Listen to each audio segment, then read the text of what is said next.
De volta ao nosso programa, são 3 horas e 23 minutos. Nossa entrevista hoje é mais cedo um pouquinho, aí mais tarde eu conto as notícias para vocês. Viu uma notícia aqui tão interessante de 1933, gente, depois eu conto para vocês, é bem interessante. Aconteceu na neve, no Alasca. Mas é porque agora a gente vai falar de um outro assunto muito importante. Nós vamos conversar com o Cabo Hudson, do Corpo de Bombeiros, que participa aqui com a gente uma vez por mês. E hoje nós vamos falar de uma coisa que está acontecendo com uma certa frequência e eu tenho observado isso. Porque a gente tem uma pessoa que vem aqui no programa, ontem ela veio, a Margarida. E ela fez uma previsão para no início do ano, como é que ia ser esse ano e tal. Ela falou, Dirlene, estou vendo muito fogo. Nós vamos ter muito fogo, muito fogo. Muito mais. E eu fiquei com isso na cabeça. Aí eu começo a prestar atenção na quantidade de incêndio que eu estou vendo acontecendo em casas. Tudo bom? Boa tarde, Cabo Hudson. Boa tarde, ouvintes da Rádio Minas. É um prazer estar aqui novamente. Igualmente. E realmente, sim, essa Margarida, ela é evidente, ela é... Ah, ela é evidente. Pois é, mas ela está muito bem na clarevidência dela, porque realmente esse ano a gente já inicia com uma contagem de incêndios florestais muito maior do que o esperado.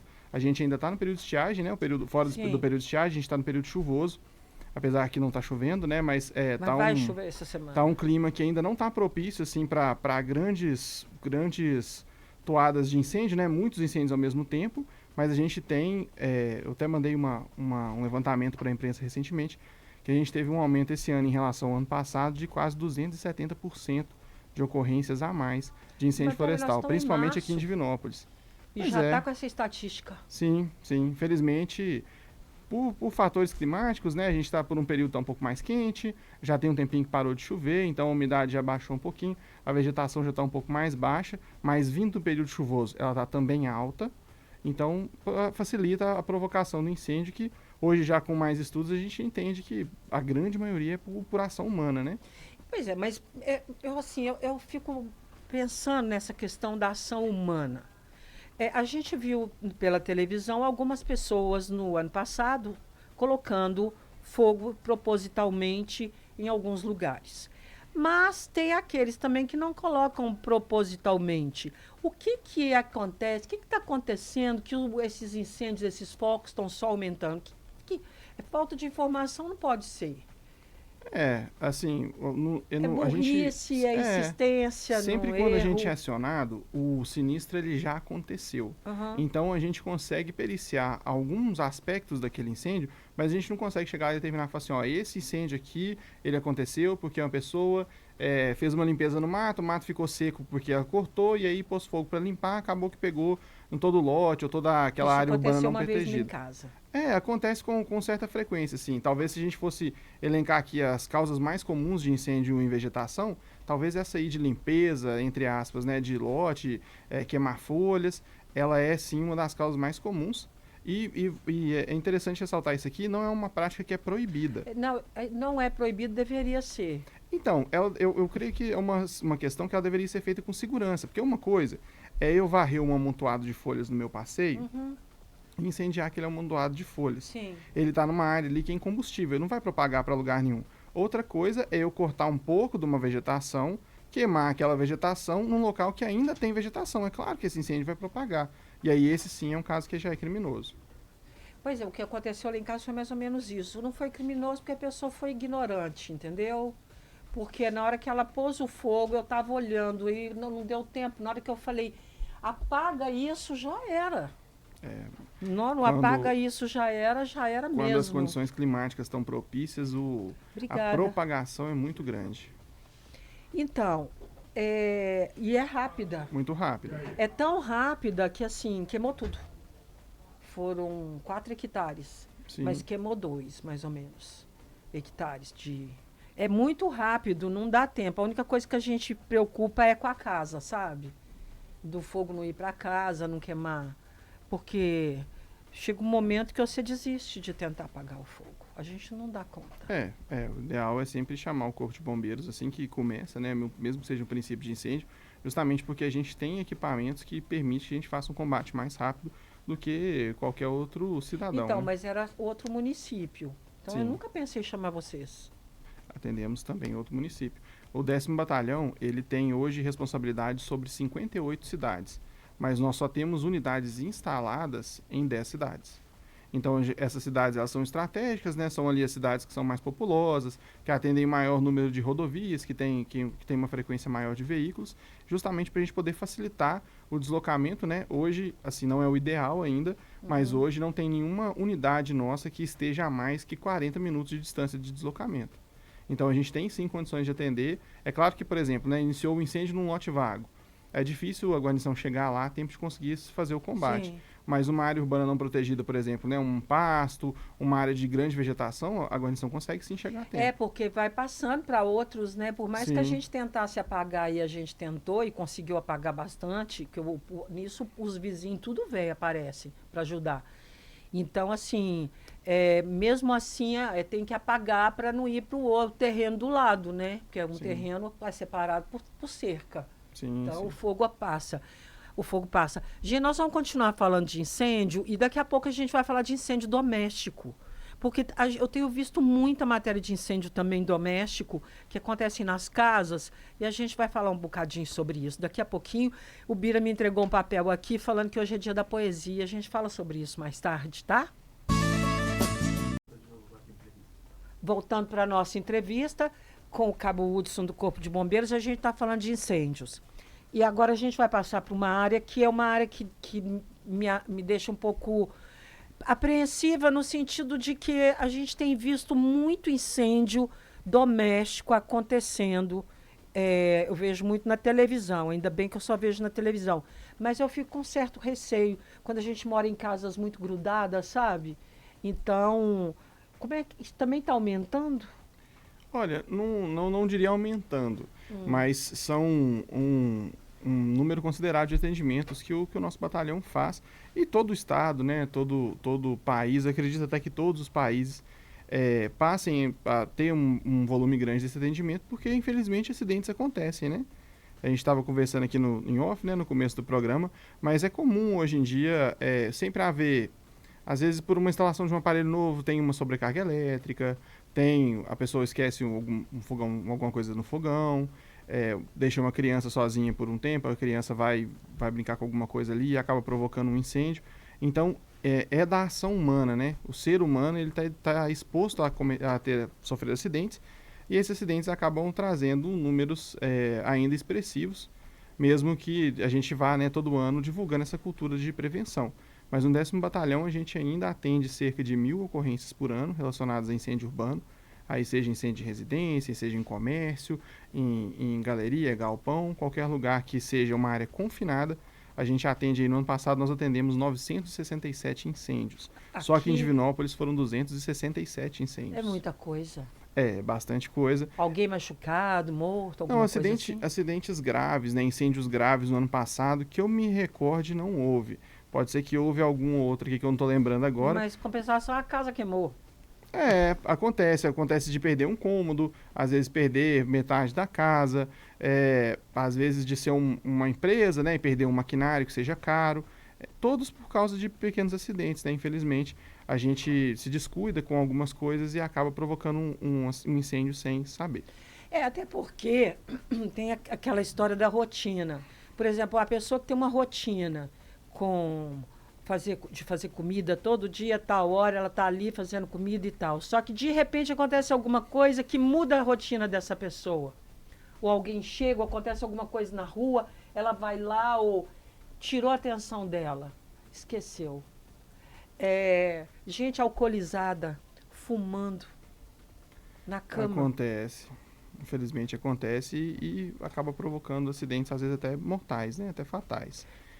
A pessoa alcoolizada, quando ela chega em casa, quem não está alcoolizado deve ficar mais atento a essas coisas, não é? Claro, sim. O ideal sempre estar atento aos sinais, né?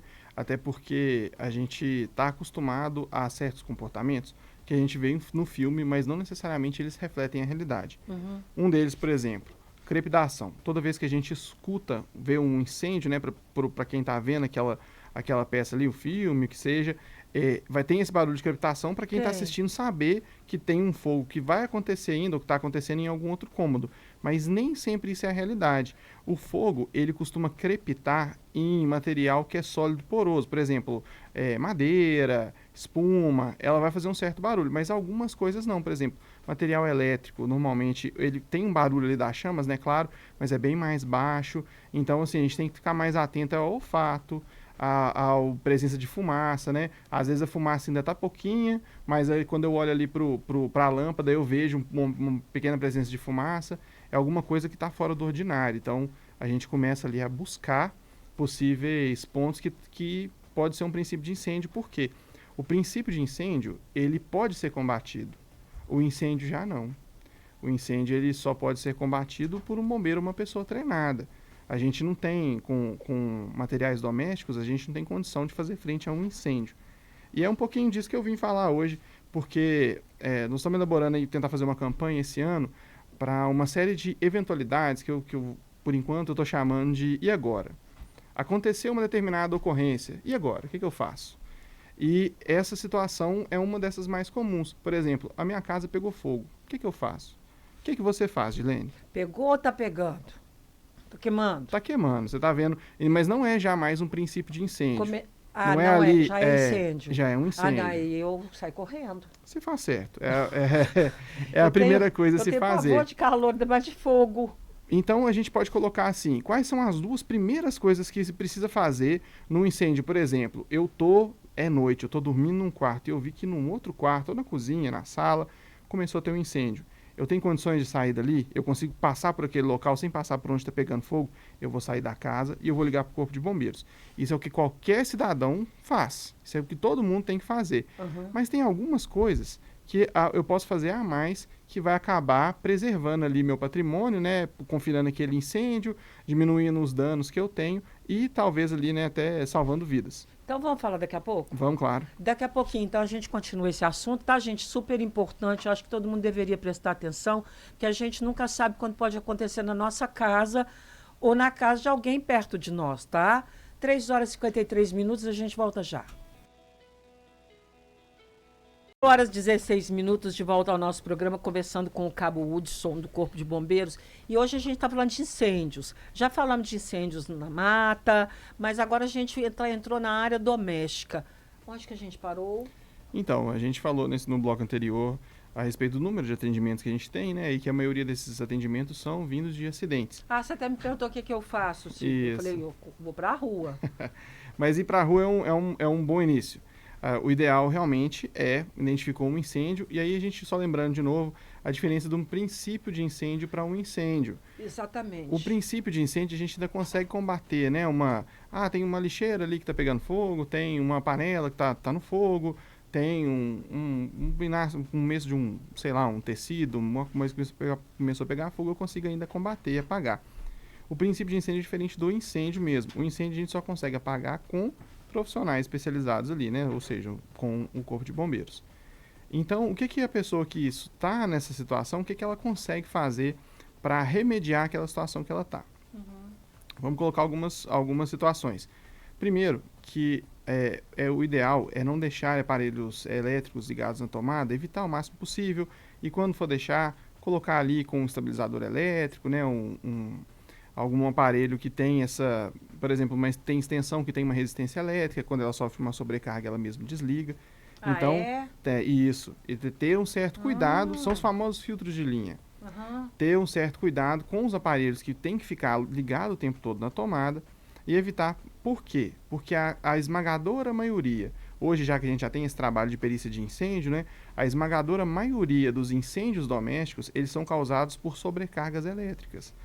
Então, há um excesso de corrente ali, esse excesso de corrente causa um curto nesse aparelho, esse aparelho começa a se incendiar e esse incêndio começa a propagar. Então, o primeiro passo é esse aí, vamos tomar cuidado com os aparelhos elétricos, né, sempre pensar na segurança do que a gente está fazendo. Então, peraí, só um pouquinho, porque tem gente, eu também faço isso, tá? Mas tem gente que é pior, que como é que chama extensor? Não, esse que você vai colocando um monte de... O famoso T. O T que vem um monte de T. O T de 4, 5. Isso, é uma extensão elétrica. Que você coloca numa tomada e liga um monte de aparelho. Isso. Sabendo usar com consciência não tem nenhum problema, porque são muitos aparelhos. Por exemplo, uma TV, ela consome muito pouca energia elétrica. Então, ela pode ser ligada na mesma tomada com outros aparelhos, né? Colocar ali, sei lá, um videogame, um roteador de internet, não tem problema. O ideal é, por exemplo, uma sobrecarga externa ou algum problema elétrico dentro da parte elétrica da casa. O ideal é que todos esses aparelhos estejam ligados em um filtro de linha, justamente para que ele seja um mecanismo de defesa contra esse tipo de sobrecarga. Quem vai sofrer a sobrecarga vai ser a resistência do filtro de linha. Ela vai se quebrar, o fio de linha não vai ligar mais até que essa resistência seja trocada, mas ela não vai passar essa carga para os outros aparelhos e, portanto, ela vai evitar que esse incêndio aconteça. E aí, então, por exemplo, eu tenho que comprar, como é que chama isso? Filtro de linha. Aí eu tenho que comprar um filtro de linha. Isso, é procurar um filtro de linha de boa qualidade. Algum que tenha essa resistência elétrica nele. Não é um aparelho caro e é muito fácil de encontrar. E é fácil de ligar e ele funciona, é só colocar na tomada. Não tem operação nenhuma. Ah, tá. E é esse botãozinho aqui que é o responsável? Isso. Esse aí provavelmente é um botão de liga, né? Mas na parte de trás dele costuma ter um pedacinho ali que é onde é a resistência elétrica dele. Ah, bom saber. Isso, é um fusível. Ah, que interessante. Bom saber, viu? Eu tenho desse, mas não tem isso aqui, não tem isso lá, não. Que o meu não tem, né? É possível que não. Só a régua normal, não tem esse dispositivo, bom saber. Eu vi na internet também, falando que quando a gente for comprar esses extensores, a gente também tem que prestar atenção, porque tem os de qualidade, com fio melhor, mais resistente, e tem o que não é. Como é que eu vou saber? Se eu não entendo de fio. Se eu vou comprar um fio, eu vou optar por ir numa loja elétrica e perguntar, olha, eu quero um fio que seja mais resistente, qual fio que você me indica? E o profissional da loja elétrica vai indicar, e aí às vezes com a indicação dele também é possível saber qual que é na internet, ou através de uma pesquisa na internet. Eu não vou saber falar aqui qual tipo de fio é adequado para cada aparelho, mas é possível com pouca pesquisa encontrar isso aí. O Klender rapidinho que já achou, então, eu vou comprar isso depois. O que mais causa incêndio doméstico? São as descargas, as sobrecargas elétricas. E junto com ela também os outros pequenos acidentes, né? Que a gente deixa o fogão ligado, deixa o gás ligado, deixa um aparelho elétrico, né? Igual a gente estava conversando aqui antes de entrar no ar. O ventilador acontece bastante, infelizmente. O ventilador, sim, demais. Porque meu Deus, me deixa o ventilador ligado a noite inteira. Então, mas o ventilador, o ideal é, assim, buscar um ventilador também de qualidade, e também de tentar manter esse ventilador limpo, porque muitas vezes a sujeira do ventilador acaba ocasionando ali que ele tem um curto, né, vai danificando o motor dele, e aí ele sofre esse curto elétrico e se incendeia. Principalmente os ventiladores que não são um ventilador de teto, né? É um ventilador, parece um ventilador comum de ficar em pé, mas que ele é conectado na parede, ou esse ventilador de piso mesmo, esse mais comum que a gente vê. Então é bom ter esse cuidado de manter o ventilador limpo e preferencialmente usar ele em ambientes que a gente estiver presente, né? Por exemplo, ele está ligado. Na sua casa? Sem você estar lá? Porque eu ponho para os cachorros. Eu sinto informar, mas você tá colocando um risco ali de incêndio na sua casa. Porque apesar de ser problemático, né, um incêndio de um aparelho elétrico, ele muitas vezes ele é extinto quando eu tiro esse aparelho da tomada. Então, a não ser que ele já começou a se incendiar com mais frequência, mas só quando ele está naquela fase ali de solta fumaça, fagulha, se eu tiro ele da tomada, acaba o incêndio. Então, se você está presente no cômodo que está esse ventilador ligado, você consegue impedir esse incêndio ainda no princípio. Entendi. E é aquilo que eu disse, né? O princípio de incêndio a gente consegue combater e o incêndio não. Eu não tenho como sair de casa e deixar meus bichos no calor danado sem ventilador.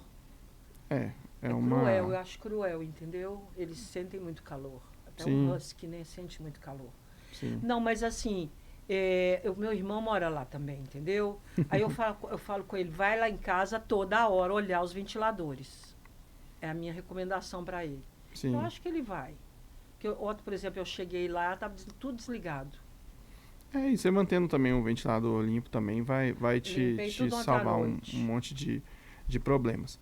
Bom, dito isso, O que é interessante, por exemplo, no incêndio que eu já identifiquei, eu sabendo ou não se ele é de sobrecarga elétrica, mas o que eu posso fazer para evitar a propagação dele?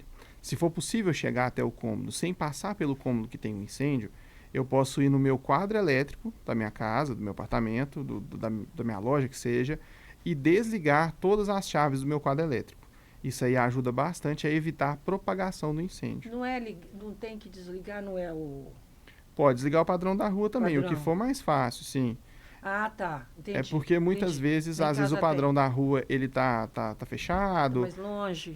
Mas e a resposta, se eu estiver dentro da residência, é muito mais rápido, né? Entendi. Se eu conseguir desligar aqueles padrões elétricos. Peraí, então para um pouquinho que nós vamos voltar daqui a pouco. A gente continua, 4 horas e 24 minutos.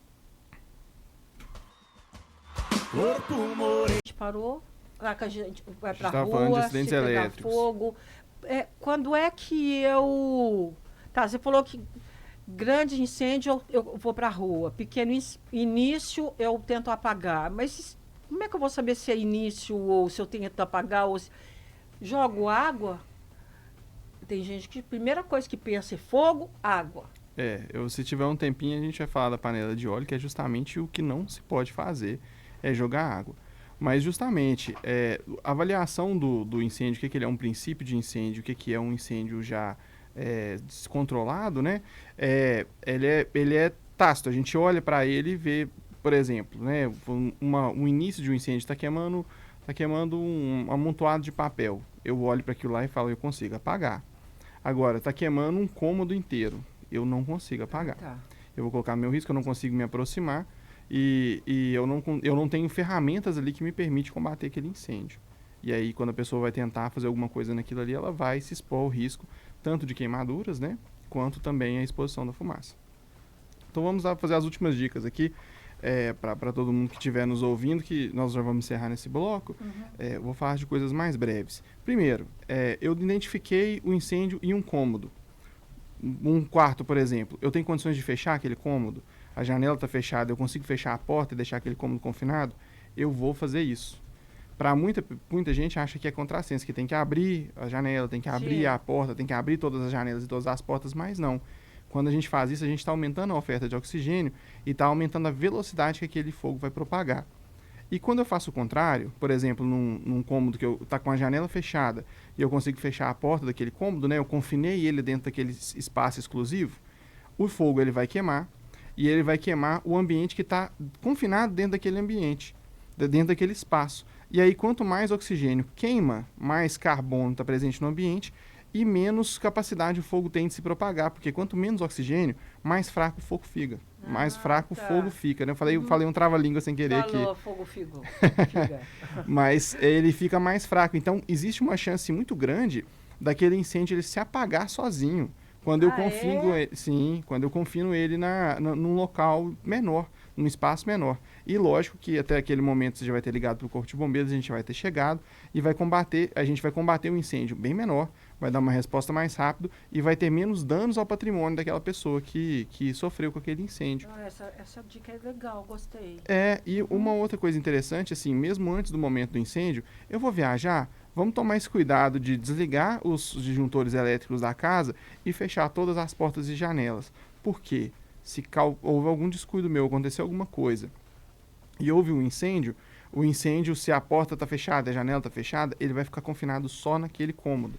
Então, às vezes, claro que a casa toda vai estar exposta a fuligem e fumaça, mas eu vou preservar muitas partes da casa e é uma coisa comum, a gente vai em muito incêndio de residência, que a família às vezes perde ali metade da casa porque o incêndio tomou proporções, a casa estava toda aberta, né? O pessoal saiu correndo, né? Que é o esperado, mas que não teve esse cuidado e o incêndio se propagou muito mais do que ele deveria. Então, isso aí é uma coisa interessante. Você acha que tem um tempinho pra gente falar de panela de pressão e óleo? Sim, vamos falar. Então, vamos falar rapidinho. Olha, gás de cozinha também é um cenário muito, muito clássico para ver o incêndio. É um momento que tem um risco mesmo de incêndio. Então, vou falar algumas coisas breves para quem está ouvindo ter isso aí em mente. Panela pegando fogo com óleo. A gente não usa água de jeito nenhum. A água, ela é mais pesada, mais densa do que o óleo. Então, quando eu jogo uma quantidade de água dentro de um óleo fervendo, que para ele estar fervendo, ele tem que estar muito acima de 100 graus Celsius, quando eu jogo, o que acontece com essa água? ela entra no fundo da panela, ela vai imediatamente para o fundo da panela e imediatamente ela evapora. Quando ela evapora, ela expande toda aquela área dela e ela expande aquele óleo para tudo quanto é lado. Então ele causa queimaduras em quem jogou a água, propaga para que vai voar óleo pegando fogo para outros lugares, vai causar um incêndio bem maior do que o que estava naquela panela. Então, eu tenho uma panela com óleo pegando fogo, vamos primeiro pensar com calma. Eu tenho uma tampa que eu consigo pegar essa tampa e tampar essa panela? Não, não consigo porque a chama está muito grande. Então vamos fazer o seguinte, eu vou pegar um pano de prato ou uma toalha, vou molhar ele bastante, vou dar uma torcidinha ali só para não pingar muita água e vou com cuidado e cobrindo aquela chama e cobrindo aquela panela. Antes disso tudo, vamos desligar o fogo. Porque tem muita gente que às vezes no desespero não pensa nisso, né? E quanto mais chama estiver alimentando ali o fogão, maior vai ficar esse incêndio, né? Maior é o risco dele. Então vamos sempre lembrar do primeiro passo, que é desligar o fogão. Se eu não tenho condições de desligar o fogão, eu vou desligar o botijão de gás, né? Porque o botijão de gás normalmente ele fica numa área diferente de onde está o fogão. Então eu desligo o botijão de gás, eu acabo com aquele início. O próprio botijão de gás, o meu botijão de gás, a minha mangueira ressecou, teve um retorno ali na hora que eu liguei o botijão, começou um incêndio. Meu botijão de gás está pegando fogo. Ele tem uma válvula de segurança. Pode ser, dependendo do cenário, que ela derreta. E se a gente tivesse um recurso audiovisual, eu tenho outras maneiras de ensinar a pessoa a lidar com aquele incêndio. Só falando é difícil da pessoa visualizar. Mas uma coisa importante de se fazer é levar o botijão de gás para um ambiente aberto, onde que ele não vai queimar mais coisas, né? Que ele é praticamente um lancha-chamas. Isso. Hoje tá difícil. Travou. Mas ele vai queimar muita coisa ali. Então, como que eu às vezes consigo fazer isso com segurança? Eu vou tirar o botijão do lugar que tá queimando o óleo, e eu vou tirar o botijão. Como assim? Não. O botijão, o óleo a gente já lidou com ele. O óleo Mas se o botijão estiver pegando fogo. O botijão pega fogo? Pega. Muitas vezes a gente... Não explode? Não. Isso aí é uma pergunta interessante. Botijão não explode. Nossa, eu achava que assim... Não, ele rompe em chamas na direção da onde sai o gás dele. Entendi. Isso aí realmente acontece. Mas eu posso... Né, se o pessoal ver na internet aí, tem muitas maneiras de lidar com esse incêndio, mas uma das formas que eu consigo transportar esse botijão com segurança, se for um caso de urgência, né? Por exemplo, eu estou numa área rural, o bombeiro vai demorar a chegar, eu consigo. Pego um cabo de vassoura, atravesso o cabo de vassoura pelas hastes que seguram o botijão e de dois, cada um segura uma parte e leva esse botijão para lá. É simples, né? Demais da conta, gente. Mas é difícil de pensar. É difícil de pensar. Então... Às vezes a pessoa nunca se deparou com aquela situação e é uma situação de um perigo muito grande. Então é difícil da pessoa ter essa calma e fazer isso. Mas agora que eu falei, vamos todo mundo ter isso aí em mente, se for necessário, porque evite se expor a riscos, mas se for necessário, faça isso. Ok. E a panela de pressão? Vamos falar da panela de pressão rapidinho, então. A panela de pressão, ela é um dispositivo que ele lida, né, com pressão. Então, quando ele seca, ele acaba de cozinhar aquele material que está dentro dele. Ele vai continuar queimando ali, porque ela trabalha em altas temperaturas. E, às vezes, ele vai trazer uma pressão negativa, né? A panela, ela vai se implodir, de certa forma. Ela não tem como nem abrir ela depois, né? A gente estava conversando mais cedo aí, você falou sobre isso. Quando ela está assim, ela está em altas temperaturas. Mas a panela de pressão, ela é feita para lidar com esse tipo de situação. Ela tem uma válvula de segurança, de alívio, ela tem a própria válvula, né, de extinção do vapor dela, e ela tem a borracha de vedação. Então, o que eu preciso ter de ciência na hora que eu vou mexer com a minha panela de pressão? Eu vou verificar minha borracha. A minha borracha está ressecada, ela apresenta trincas, ela não está vedando mais. Eu preciso trocar essa borracha. O pino que sai o vapor, eu vou observar, ele está saindo vapor mesmo quando eu uso a panela ou não? Ou demora para sair? Porque muitas vezes a gordura, o que sai por dentro daquele vapor ali, entope um pouco e atrapalha o funcionamento da panela. Então, sempre ali pegar um cabinho, um palito, um prego e limpar o bico expulsor do vaporizador e tirar o vaporizador também, né? Aquela tampinha que fica rodando e limpar ela também. Além disso, antes de usar, é bom verificar se a válvula de segurança da panela está funcionando. Todo mundo que consegue visualizar aqui uma panela vai lembrar que ela tem uma bolinha ali de plástico normalmente na frente da panela. Aquela é a válvula de alívio da pressão. Ela é feita justamente para quê? Se a minha panela está queimando e a pressão está muito grande, ela vai abrir aquela válvula, ela precisa de uma certa resistência mecânica para ela ser acionada, ela vai abrir e vai eliminar mais pressão mais rápido para evitar que aquela panela exploda. Mas ela abre sozinha? Ela abre sozinha. Ah, tá. E aí, como que eu vou verificar se essa válvula está funcionando? Eu vou pegar a tampa, ela por cima da tampa, né, a parte que a gente vê na tampa quando está fechado, ela fica fechada, mas a parte de baixo fica aberta, é um relevo pequeno, assim. Quando eu pressiono ela por dentro, quando eu pressiono a tampa por dentro, ela sobe essa válvula de alívio. Então, se eu estou apertando e ela está subindo e está descendo, a minha válvula de alívio está funcionando. Se você obedece todas essas regras de segurança da panela de pressão, não vai de forma alguma acontecer uma explosão. E claro também, né, ficar atento para não deixar, depois que passar do ponto de cozimento, ela começar a queimar o material que está ali e queimar por muito mais tempo. Panela de pressão tem que tomar muito cuidado, tem que ficar meio perto, né? Sim, ela tem que ser monitorada. Cabo Hudson, muito obrigada mais uma vez. Eu que Dicas agradeço. boas, viu? Essas, gostei muito, muita coisa, a gente aprendeu muita coisa aqui. Eu estou à disposição para a gente falar mais sobre esse assunto. Acho que eu acabei que esse último bloco eu fui falar de tanta coisa que eu falei um pouco acelerado aí, não sei se todo mundo entendeu. Qualquer coisa a gente repete na mas, próxima. Podemos aí falar Porque mais vezes. Esses acidentes domésticos continuam acontecendo, né? Sim, E como eu vão bem continuar disse, né, a gente atende mais ou menos 1000 acidentes por ano aí. Nossa. Ok, obrigada mais uma vez. Por nada, eu agradeço a todos os ouvintes pelo tempo, né? Espero poder ter passado um pouquinho de conhecimento aí para todo mundo. Isso, e cuidado com o fogo, tá, gente? E a gente volta daqui a pouquinho, 4 horas e 53 minutos.